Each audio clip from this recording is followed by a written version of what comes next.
January 3rd, 2025. New Congress, new year. Yeah. You'd think things would be starting off smoothly. Yeah, you'd think so, right. But we are diving right into some high drama in the U.S. House of Representatives. Yeah, not so much this time. It's a real double whammy of political tension today. We've got this nail-biter of a vote for House Speaker, and then you've got this whole other thing going on in the background, this controversy brewing around the House Ethics Committee. Okay, so two big things. So let's start with the Speaker showdown. Yeah. So Mike Johnson wants to keep his seat, but it sounds like it's going to be close. Yeah, it's all going to come down to the numbers. Okay. The Republicans hold a slim majority, just 220 to 215, which means Johnson needs almost every single Republican vote to win. Wow. And the problem is he's facing some serious pushback from folks within his own party. What are they so unhappy about? Well, some of the far-right members and even a few conservatives, they're pointing to some of the decisions that Johnson made last session, like approving that military aid package for Ukraine, pushing through that short-term spending bill. Right. They argue these moves just didn't reflect their interests or priorities. So are we talking about a potential repeat of the Kevin McCarthy situation? Yeah. I mean, it wasn't that long ago he was ousted from the speakership. Oh, exactly. And this time around, you've got representatives like Thomas Massie, Victoria Spartz, Andy Biggs, Tim Burchett, and Chip Roy. They've all kind of signaled that they may not be on board with Johnson. So their votes could very well be the deciding factor here. And so what happens if Johnson can't get enough votes? I mean, the House can't really operate without a speaker, can it? You're absolutely right. I mean, without a speaker, everything grinds to a halt. Wow. I mean, they can't even swear in the new members, let alone get to work on any legislation. I mean, you think about it, all these essential government functions could be put on hold. Funding for critical services, responding to emergencies, even passing a budget, all of that gets delayed. And we're not just talking about domestic issues, are we? Not at all. I mean, on the international stage, a stalled Congress sends a message of instability to our allies and adversaries. Yeah. I mean, imagine trying to negotiate trade deals or respond to a global crisis when the U.S. House of Representatives is just totally paralyzed. It's like we're watching a high-stakes political thriller unfold in real time. It really is. And then we've got this added wild card, President-elect Trump's endorsement of Johnson. Yeah. Is that going to be enough to persuade those hesitant Republicans? Well, that's the big question, isn't it? I mean, Trump's endorsement certainly carries weight, but Right. whether it'll be enough to really overcome these internal divisions within the Republican Party, that remains to be seen. Yeah. I mean, this is a party deeply divided on some really key issues, and those divisions are on full display in this speaker vote. Yeah, it's a real mess. And as if that wasn't enough, we've got this whole other controversy brewing with the House Ethics Committee. It's like a political drama with two storylines running at the same time. Oh, my goodness. On the one hand, you've got this fight for power and control, and on the other, you have this question of accountability and ethical conduct. Okay, so let's talk about the Ethics Committee. What are they being criticized for?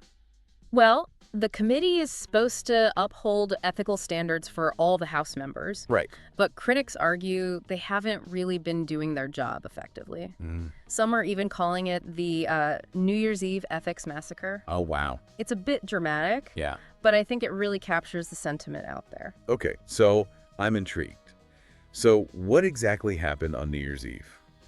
So the controversy stems from the committee's handling of the Matt Gaetz investigation. Remember, he was under investigation for some very serious allegations, including sexual misconduct and drug use. Yeah, I remember that case. It caused quite a stir. Well, the committee decided to release its report on the Gaetz investigation publicly. Okay, And this decision has sparked a lot of debate and controversy. I see. Critics argue that the timing of the release, right before the new Congress convened, was politically motivated. And what about the contents of the report itself? Was there anything particularly explosive in there?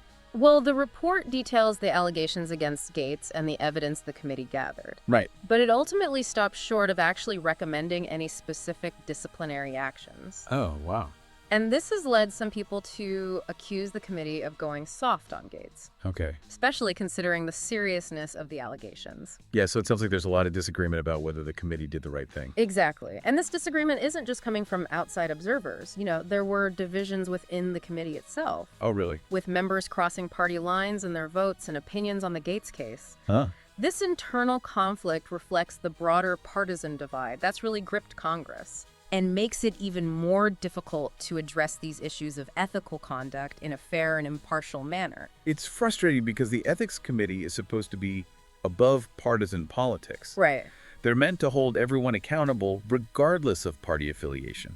That's the ideal, but the reality often is far messier. Right. You know, the committee is made up of an equal number of Republicans and Democrats. Right. And their decisions often reflect that partisan split. It's this constant tug of war, and it makes it very difficult to reach any kind of consensus, especially on these high-profile cases like the Gates investigation. And this isn't the first time that the Ethics Committee has come under fire, is it? Not at all. There's a long history of controversies surrounding this committee. We've seen instances where powerful figures within Congress have tried to influence or even undermine the committee's work to protect their allies. Remember the Dennis Hastert situation back in the early 2000s? He was accused of removing committee members to shield his friends from scrutiny. And then there was that attempt by Republicans to control the Independent Office of Congressional Ethics back in 2017. There's a pattern here, and it raises serious questions about the committee's ability to function effectively and hold lawmakers accountable. So what are the implications of all this for the future of Congress? I mean, if the Ethics Committee can't do its job properly, what does that say about the state of our government? That's a tough question, and it's one that's been on the minds of a lot of Americans, I think, for a while now. Yeah. It feels like we're stuck in this cycle of,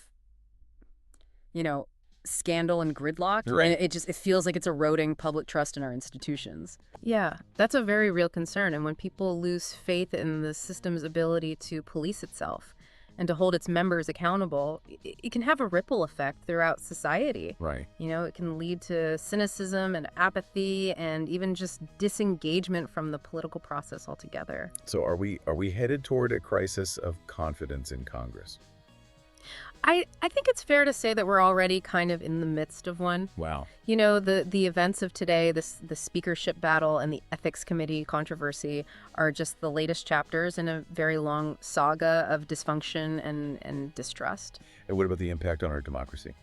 Well, functioning democracy really relies on a certain level of trust. Yeah. Between the people and their elected officials. Right. And if that trust continues to erode, it can have some very serious consequences for the stability and the effectiveness of our government. Right. It's not just about Congress, it's about the entire system. So what can be done to restore that trust? Well, that's the million-dollar question, isn't it? There's no easy answer, and it's going to require a concerted effort from both lawmakers and the public. Okay. Lawmakers need to demonstrate a commitment to ethical conduct, to transparency. They need to prioritize the interests of their constituents over partisan politics. Yeah. And they need to be held accountable when they fall short of those standards. And what about the role of the public? What can we do? Well, the public has a responsibility to stay informed and to engage in the political process and to hold their elected officials accountable. Right. They need to demand more from their leaders, and they need to be willing to participate in these difficult conversations about the future of our democracy. It's a lot to think about. These are complex issues with no easy answers. Absolutely, but they're issues that we can't afford to ignore. Exactly. The stakes are just too high. The future of our democracy really depends on our willingness to engage in these conversations and to demand better from our leaders. Well, that's a sobering but important thought to leave our listeners with. We'll continue to follow these stories closely here at the Videntis podcast, and we encourage all of you to stay engaged, stay informed, and stay involved. Thanks for joining us.